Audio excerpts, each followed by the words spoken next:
coming to you from B2R Studios at Living Arts College. I'm your host, Shauna Rouse, and this week we have Aaron Bittikofer in the studio. First, I kind of wanted to talk about Sidecar Social Club and how that came to be. So when did that form? When did you become a member? I'm a founding member of Sidecar Social Club. The band came to being about 5 years ago.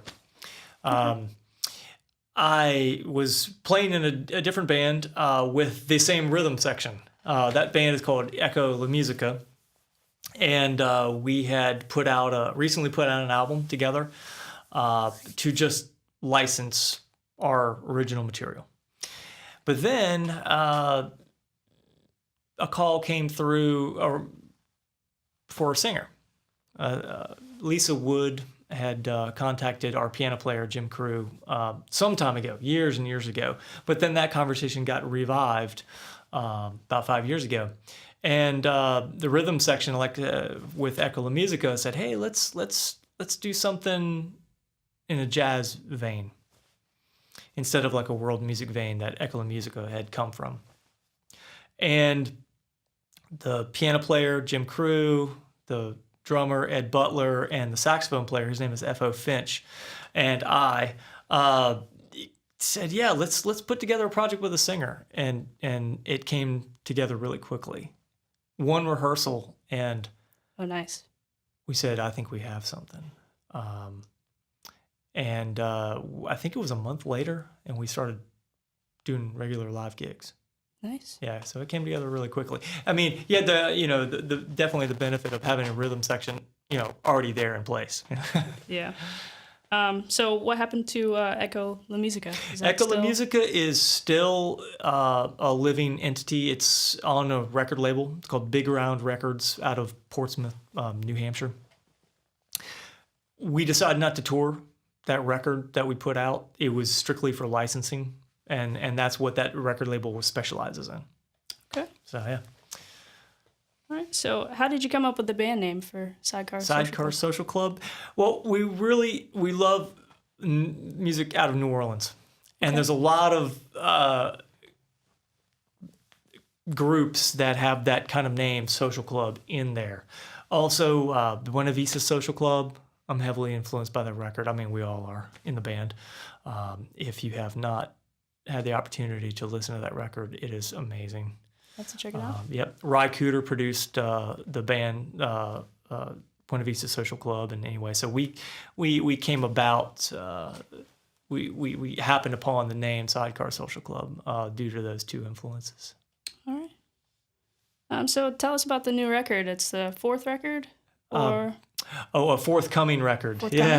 Yeah. We have one record out now. Sidecar Social Club has one record out now. Okay. There's a lot of tunes on that record that we did. I think we did 27 songs. And wow. Yeah, we did a lot of material in a few days. So we have that record out, but it's standards that we've arranged and that kind of thing. This forthcoming record is going to be all original material. So that's the most exciting thing for us because the singer, Lisa, and myself, and the piano player, Jim Crew, we all write the material primarily. And Jim Crew is a force of nature. He writes music for a living. So he writes for movie trailers. So he's got his music in big-time movie trailers like King Kong and things like that. So it's really an opportunity to work with him. It's a privilege. So where did you record it? And how long was that? Yeah, the material we're working on now, or the first record? Yeah, the record you're working on now. Yeah, we started working on the new material at Overdub Lane in Durham. Okay. John Plymel is an amazing musician and obviously an engineer. Overdub Lane has been around in Durham for a very long time, well established. It's a pleasure to work over there. We're working on rhythm tracks now in our respective studios, so we'll see how that takes us. All right. Yeah. So how does this compare to previous records or your previous record? Like with the writing process and recording process, is it any different or? the writing process and the arrangement process is no different. We'll hang out in a studio of our own. We all have our own studios at our homes and that kind of thing. That all has remained the same, which is comfortable. What works. What works. It's fun to move around to different studios to actually end up performing the material that goes on a record. That's always fun to keep it fresh. Right. Yeah. All right. You are watching A108 in B2R Studios at Living Arts College. Would you like to play a tune for us, or? Sure. This is a song called "The Vampire and the Sheriff." So it's a Latin piece. Okay. So, all right. Let me take these off for a second. Is that okay? Okay.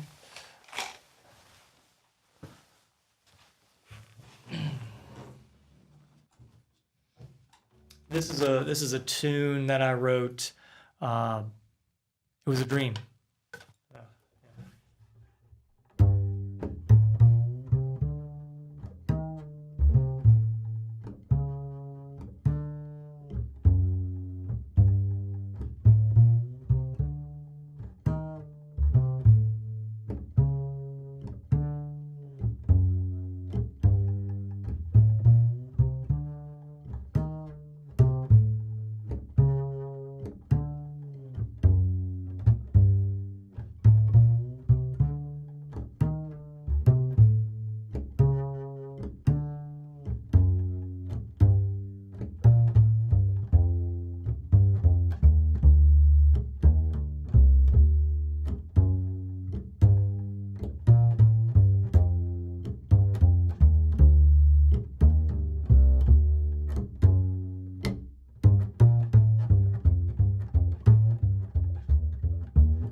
So nice. Yeah, that's an abbreviated version of the tune. There's a recorded track that I brought along, so we can play that to the podcast as well. So anyway, lots of backing vocals of me and the singer.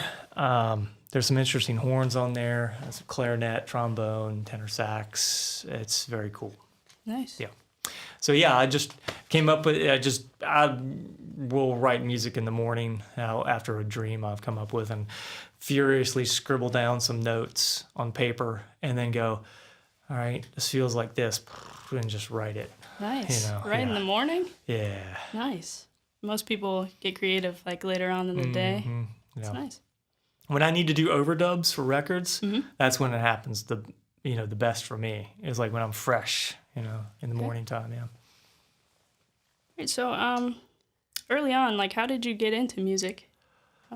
Yeah, my family has, uncles have played music in college, that kind of thing, and my dad plays guitar. He also sings. He currently sings in a group. Still takes voice lessons and sings in a barbershop quartet setting. But what really piqued my interest in playing bass is I have an uncle up in Ohio that plays bluegrass music, and he's toured for decades. And when I was a kid just starting out, I would write him letters and send them off to him, ask him all these questions. And, when he would write back, it would make my month. It was amazing. You'd get some information, because, there was no internet back when I was growing up. So, Right. yeah, I'm dating myself. But it was really fun to get those letters from him. And I looked up to him a lot. So I started playing music when seriously playing music when I was 14. But I was beating on guitars when I was like a little kid.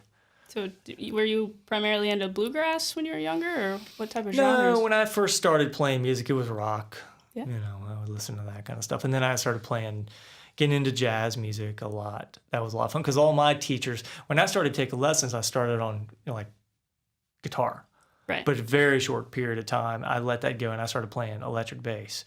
And all my electric bass teachers were heavily into jazz, so they got me into that, and that was really fun. Yeah. That was fun to study that. And then in college, I studied jazz, primarily playing upright bass. Yeah. You play anything else other than guitar and bass? I have a drum set at home, and I practice that a lot. I love Latin rhythms. I studied with a band called Medeski, Martin, and Wood up in New York. 2010. And Billy Martin's been a big influence on me. He's a drummer, but influences my bass playing because I like Latin rhythm so much, and he plays that. He's got a particular book of Latin rhythms that I love. So it's good. It keeps me focused. That's all I practice when I'm on the drums. I don't waste any time. I always try to learn a new rhythm each time I sit down at the drum set. Right. And it helps because I like to sing and play, and when I can get my limbs moving, I get to move things into my subconscious, and that helps with singing and playing. So, yeah, it's kind of a roundabout approach to being a better bass player, but it's super important.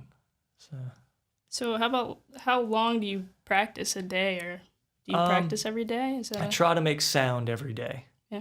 Whether it's for 5 minutes or for several hours. I'd love to practice for hours every day, but it's not possible. Yeah. But try to make sound every day. It's important, Were you more strict when you were younger, practicing every day, or? Oh yeah. Oh, yeah. You had more time. Yeah. So sure. Of course I'm gonna practice. That's all I did, and all my friends around me were into playing and that kind of thing. Nice. All right. So I saw you tutored with Carol Kay. What was that like? How'd that come about? Yeah. I always like to get better. I want to study with different people. I've got a list of people I want to study with. John Clayton's one of them. I don't know if you know that bass player, but wow, he's a legend. So anyway, that came about. I wanted to learn from other people that are way better than me. And Carol Kay, she usually lives out in California. She gives Skype lessons. So I just contacted her. I'm like, yeah, great. So she is fast. She's an 80-year-old woman that plays bass and guitar, and she will run circles around you. It's pretty astonishing. She makes you record the lesson because you can't keep up with her. You just have to keep scrubbing back and going, okay, what did she say? What did she do? So it's a privilege to study with her. I have more lessons with her to go. But I had to take a break because I've got to learn it. You got to assimilate all that stuff. So she's fast. Yeah, she's crazy good. Yeah. So you are now watching A108 in the B2R studios at Living Arts College. Would you like to play another tune or have us? Let's actually play some recorded material. Okay. Yeah. Let's play. Let's do this. Let's play now the Vampire and the Sheriff, okay, so that we can hear what my part was intermixed with the rest of the music that I kind of drummed up. All right. Yeah.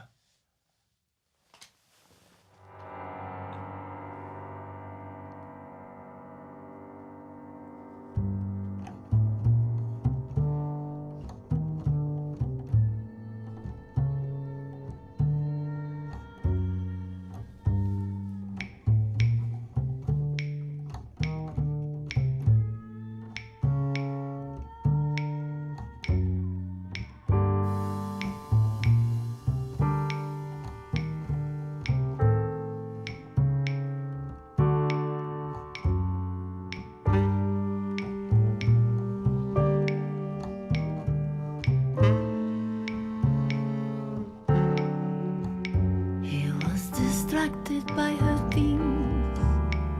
Her soul the moves, she's seen the lady look. He stumbled offering champagne. She brushed it off. Sit down, let's talk. His eyes made their way past the edges of her waist. Mouth salivating with yearning to taste.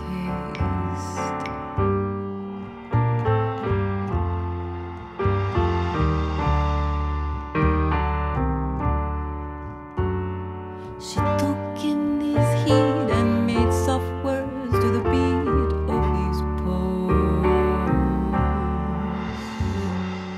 It was a song to sing. It was a song she liked to sing. Tra-la-la-la-la.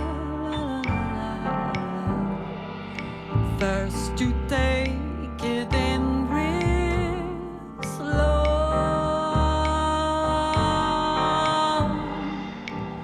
Then you start to lose control.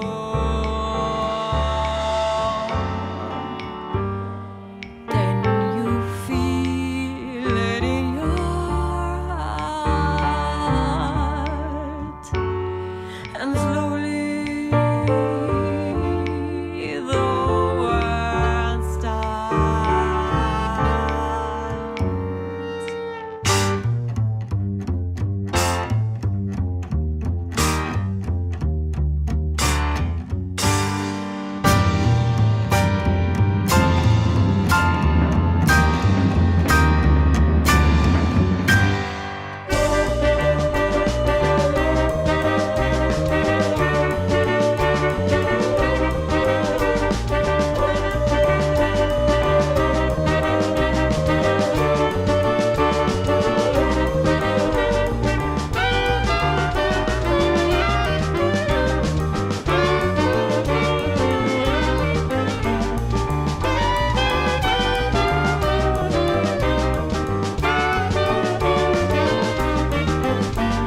I had you feed your thirst, now you will feed mine.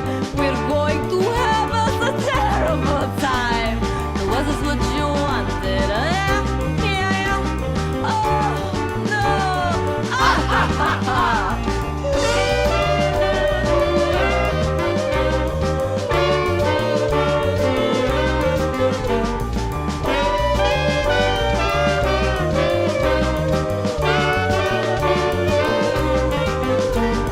Now you watch me take control. Now you lose your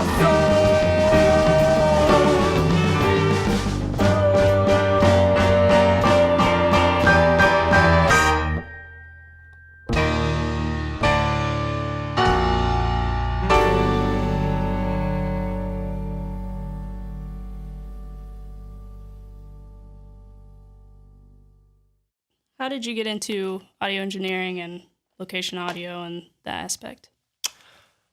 It began in a barn. I have worked as a musician playing in pit orchestras forever, since I was in high school.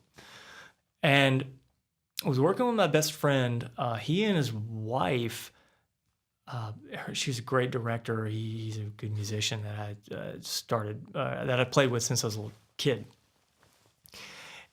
They needed some sound effects for theater production. And my best friend and I took a little DAT recorder and a Shure 57 mic, and we recorded some sound effects in my dad's barn.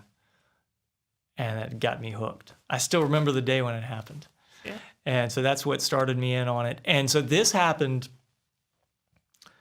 gosh, it was after I stopped touring full time. And I was like, this is really cool. And so that planted the seed of, hey, I want to go to audio. I want to go to a school. I'm going to get some schooling on this and see how this goes. And it happened. In 2009, I came to LAC and had a great time. How does being an engineer benefit you with being a musician and vice versa? That's a very good question. You can empathize and sympathize with both sides of the glass. Right. You know, I know what questions to ask. I know what's appropriate to ask for and what not to ask for. You just have a camaraderie with the engineering staff, you know, as a musician. And then on the other side, I can really, you know, follow the way musicians ebb and flow just during a session. So that's really beneficial to be able to be fluent on both sides of the glass. So are there any current audio projects you're working on?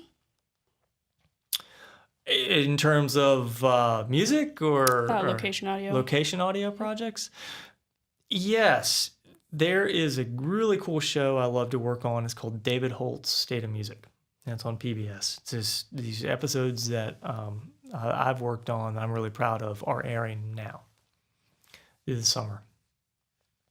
What's of interest is that these are big music groups. Doesn't matter who they are. Usually they're acoustic-based music groups like Steep Canyon Rangers and Mipso and, you know, Balsam Range and those types of groups.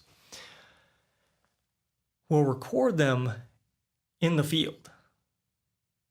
That's extremely difficult to do because you're doing a television program, but you're in the middle of the woods or a field, and you're going to get great sound. And then you've got 3 to 5 cameras running as well. So you've got to get that, both parties have got to get, all 3 parties, camera, location audio, and the musicians have got to work together to make this thing happen. And I'm really proud of that because it's quite the beast to capture, you know. And so I have some upcoming projects like that in spring of 2018. And the groups are getting bigger and bigger and bigger. So those are fun people to work with. Does it get more and more complicated? Yes, Yeah, that's a great always follow-up learning. question. It definitely gets more complicated, but with the experience, you know, that's half the thing. You know what you're getting into now, you know, and then it's like looking at a mixing console. Once you know one input, it doesn't matter if there's 64 of them. They're all same, you know, same input. You got to know how to work that one. Right. Do you have a specific project that you're most proud of?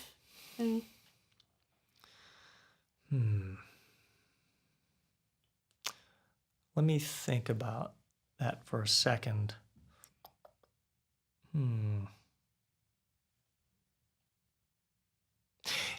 Okay, I have been working on.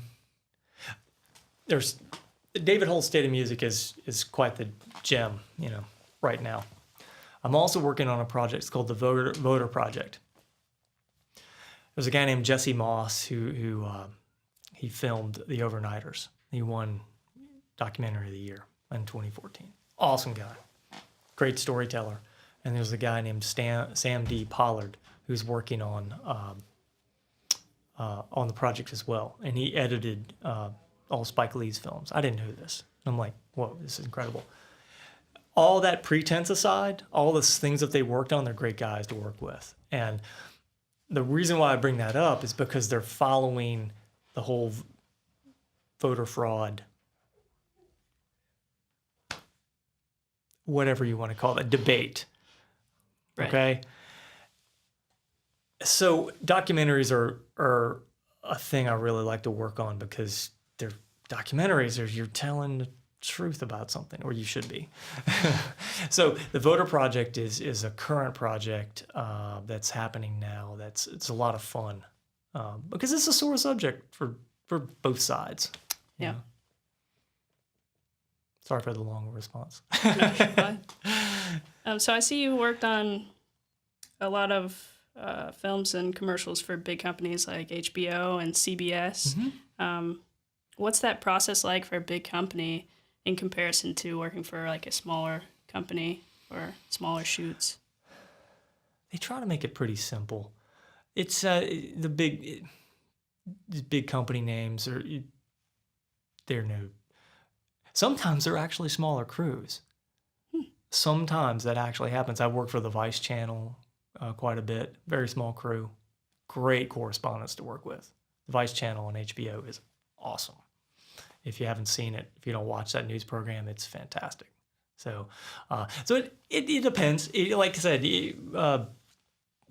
sometimes the big names have really scaled down crews, and sometimes the smaller guys have these 10 people on them or whatever. So you have to take the project as it comes. And so I hate saying this, but sometimes it depends.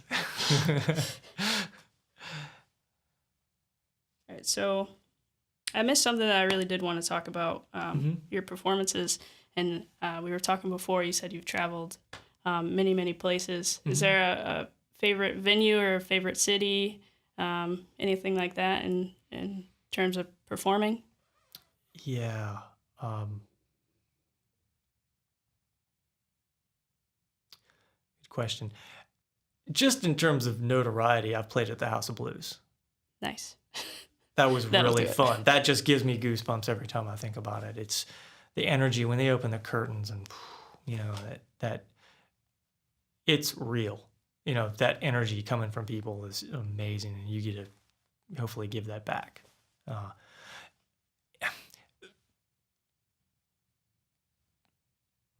I've played some really small places that are perfect. They just feel good.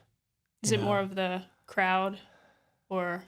It's the whole aura of the space. Yes, it's the crowd for sure. It's definitely human interaction. So, but it's like a place has its own vibe the older it gets, because there's been human interaction in there. It's kind of its own ghosts, if you will. I love those small places, and they're all over the country, There's a place called the Rooster's Wife down in Aberdeen, North Carolina, like south of Southern Pines, that is just incredible. It's a really cool place. It's a small, intimate venue, but I guess it's just the people that make it, That's just to name one of many. Yeah. All right. Thank you for coming in today. You're welcome. You have like a Twitter handle, website, you want to throw out your contact info? Yeah. It's just my name, AaronBittikofer.com. It's my website, and then just A Bittikofer is my Twitter handle. So, yeah. All right. So thank you for watching A108 here in the B2R studios at Living Arts College. Join us next week. You want to play us out with a song or pre-recorded? Let's do some pre-recorded material. I think that's fun to listen to. I like the group effort. Okay. Let's play. We're gonna play. Yeah, I'd like to. Yeah, sure. Let's do a song called Parakeet. All right. Thank you. Another country played a fool. Another crown has lost its jewel. Is it with love or hate that the people cry, Parakeet, parakeet, parakeet?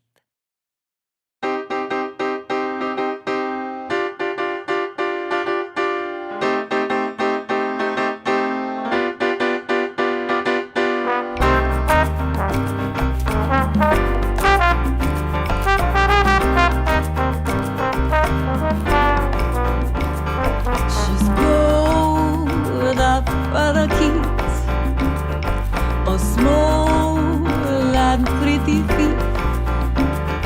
She like her life of luxury, boycott and bittersweet. She cuts out stories from local papers, telling of all her latest capers. She smiles 'cause no one knows a thing. See that foolish man on the shoulder, wake up stripped of all body's honor. Body loves to steal his little mystery. Oh, you can't watch her, but will you ever see?